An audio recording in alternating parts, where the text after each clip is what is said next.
ನೀವು ಸುಮ್ಮನೆ ಮೆಸೇಜ್ ಹಾಕಿ ನಮ್ಮ ಬಗ್ಗೆ ನೀವು ಬರ್ತೇನೆ ಹಂಗೆ ಹಿಂಗೆ ಅಂತ ಕೇಳಿದ್ರು ನಾವು ಕೇಸ್ ಮಾಡಬೇಕಾಗಿತ್ತು. ಯಾವತ್ತು ನಾವು ಪೊಲೀಸ್ ಸ್ಟೇಷನ್ ಮೆಟ್ಲ ಹತ್ತಲವ್ರ ಸಮ ಹಲವಾರು ಹುಡುಗಿಯರಿಗೆಲ್ಲ ಈ ಥರ ಕೇಸ್ಗಳೆಲ್ಲ ಆಗ್ಯಾವ, ನಾವು ನೋಡೀವಿ.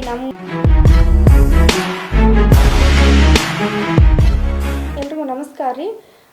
ಈಗ ಘಟನೆ ಎಲ್ಲ ಗೊತ್ತಾಗಿರುತ್ತೆ ನಿಮ್ಗೆ ಏನಾಗೈತಿ ಅಂತಂದು.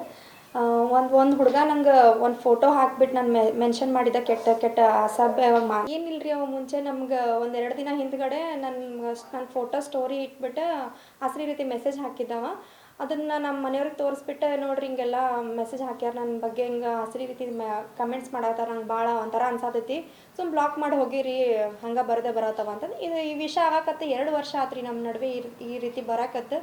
ಇದಕ್ಕಿಂತ ಮುಂಚೆ 1-2-3 ವಾಟ್ಸಪ್ಗೆ ಡೈರೆಕ್ಟಾಗಿ ಈ ರೀತಿ ಹಸ್ರಿ ರೀತಿ ಬಂದಿದ್ವು, ಹೋಗ್ಲಿ ಬಿಡಂತ ಸುಮ್ಮ ಬಿಟ್ವಿ. ಆದರೆ ಈ ರೀತಿ ಇನ್ಮೆ ಯಾರೂ ಮಾಡಬಾರ್ದು ಅಂತಂದು ಕೇಸ್ ಎದಕ್ಕೆ ಮಾಡಲಿಲ್ಲ ಅಂತ. ಹುಡುಗರು ಮೇಜರ್ ಅದನ್ರಿ, ಇನ್ನೂ ಅಷ್ಟು ದೊಡ್ಡವು ಅಲ್ಲವ.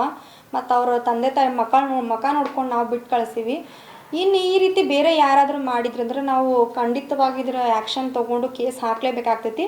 ಇನ್ನೊಂದು ವಿಷಯ ಏನಪ್ಪ ಅಂತಂದ್ರೆ, ನಿಮ್ಮ ಮನೆಗೂ ಹೆಣ್ಮಕ್ಳು ಇರ್ತಾರೆ, ನಮ್ಮ ಮನೆಗೂ ಹೆಣ್ಮಕ್ಳು ಇರ್ತಾರೆ. ಗಂಡು ಮಕ್ಳಾಗಲಿ ಹೆಣ್ಮಕ್ಳಾಗಿದ್ದು ಎಲ್ಲರೂ ಯಾರ ಕೈಯಾಗ ಮೊಬೈಲ್ ಐತೆ ಅವ್ರಿಗೆಲ್ಲರಿಗೂ ಹೇಳೋಕೆ ಇಷ್ಟಪಡ್ತೀನಿ ರೀ. ಮೊಬೈಲ್ ಐತಂತ ಸುಮ್ಮನೆ ಕೆಟ್ಟ ಮೆಸೇಜ್ ಮಾಡಬೇಡ್ರಿ, ಕಮೆಂಟ್ ಮಾಡಬೇಡ್ರಿ. ನಿಮ್ಗೇನಾದ್ರು ನಮ್ಮ ವೀಡಿಯೋಗಳು ಸರಿ ಕಾಣಲಿಲ್ಲ, ನಿಮ್ಗೇನೋ ನಮ್ಗೆ ಅನಿಸಿಕೆ ಹೇಳಬೇಕಂದ್ರೆ ಡೈರೆಕ್ಟಾಗಿ ನಮ್ಮ ನಂಬರ್ ಹತ್ರ ಎಲ್ಲ ಪಬ್ಲಿಕ್ ಐತಿ. ನಿಮ್ಗೆ ಯಾರು ಬೇಕಾದ್ರೆ ಕೇಳಿದ್ರೆ ನಂಬರ್ ಕೊಡ್ತಾರೆ ನಿಮಗೆ.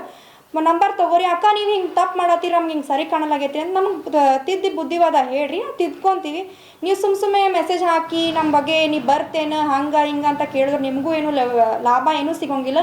ಬರೀ ಈ ಥರ ನಾವು ಕೇಸ್ ಮಾಡಬೇಕಾಗಿತ್ತು. ಯಾವತ್ತು ನಾವು ಪೊಲೀಸ್ ಸ್ಟೇಷನ್ ಮೆಟ್ಲ ಹತ್ತಲವ್ರ ನಿಮ್ಮ ಸಂಬಂಧ ನಾವು ಹತ್ತೀವಿ ಅಂತಂದ್ಮ್ಯಾಗ ನಾವು ಈ ಸಲ ಅಂತ ಏನು ಮಾಡೋಕ್ಕೂ ಹೆಸೋಂಗಿಲ್ಲ. ಅದು ಒಂದು ನಿಮ್ಗೆ ಎಚ್ಚರಿಕೆ ಹೇಳೋಕೆ ಇಷ್ಟಪಡ್ತೀನಿ ರೀ. ಮತ್ತು ಇನ್ನೊಂದು ವಿಷಯ ಏನಪ್ಪ ಅಂದ್ರೆ, ಎಲ್ಲರ ಮನೆಯಾಗ ತಂದೆ ತಾಯಿಗಳು ಅಂತ ಇದ್ದೇ ಇರ್ತಾರೆ, ತಂದಿಲ್ಲ ತಾಯಿಗಳಂತ ಇದ್ದೇ ಇರ್ತಾರೆ.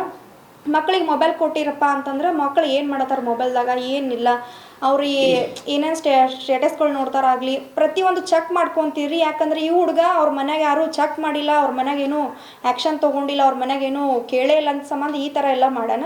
ನಿಮ್ಮ ಮನೆಗೂ ನಿಮ್ಮ ಮಕ್ಕಳು ಒಳ್ಳೆ ರೀತಿಯಾಗಿ ಬೆಳಿಬೇಕು, ಒಳ್ಳೆ ರೀತಿಯಾಗಿ ನಡ್ಕೋಬೇಕಪ್ಪ ಇನ್ನೊಬ್ಬರ ಜೋಡಿ ಅಂತಂದ್ರೆ ಅವರೆಲ್ಲ ಮೊಬೈಲ್ ಚೆಕ್ ಮಾಡಿಕೊಡ್ರಿ, ಅವ್ರಿಗೆ ತಿದ್ದಿ ಬುದ್ಧಿ ಹೇಳ್ರಿ, ಈ ರೀತಿ ಮಾಡಬೇಡ ಅಂತ ಹೇಳ್ರಿ ಅಂತ ಹೇಳಕ್ಕೆ ಇಷ್ಟಪಡ್ತೀನಿ ರೀ.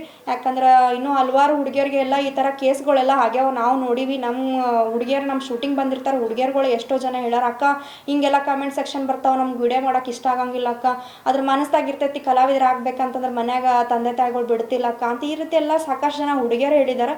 ಅದಕ್ಕೆ ನೀವು ಬೆಳೆಸೋದು ನಿಮ್ಮ ಕೈಯಾಗೈತಿ, ದಯವಿಟ್ಟು ಅವರಿಗೆಲ್ಲ ಈ ರೀತಿ ಮಾಡಬೇಡ್ರಿ ಅಂತ ಕೇಳ್ತೀನಿ ರೀ. ಅಷ್ಟೇ ನಾವು ಹೇಳೋಕೊಟ್ಟದ್ದು.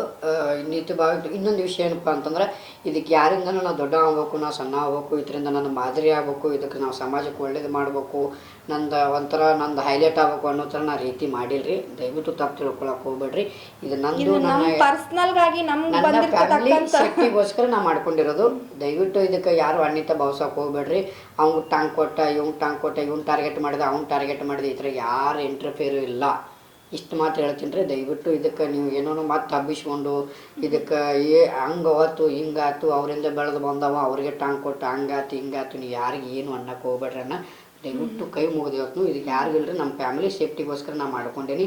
ಯಾಕಂದ್ರೆ 2 ವರ್ಷ ಆಯ್ತು ನಾನು ಇದಕ್ಕೆ ಅನುಭವಿಸಾಕತ್ತೀನಿ. 2 ವರ್ಷ ಮಿಕ್ಕಿ ಮೊನ್ನೆ ಸ್ಟೇಷನ್ ಮೆಟ್ಲು ಹತ್ತಿ ಬಂದೀನಿ. ದಯವಿಟ್ಟು ಇನ್ನು ಮುಂದೆ ಕಂಟಿನ್ಯೂ ಸ್ಟೇಷನ್ ಮೆಟ್ಲು ಹತ್ಸಕ್ಕೆ ಹೋಗ್ಬೇಡ್ರಿ. ನಿಮ್ಮ ಅಭಿಪ್ರಾಯ. ಧನ್ಯವಾದ.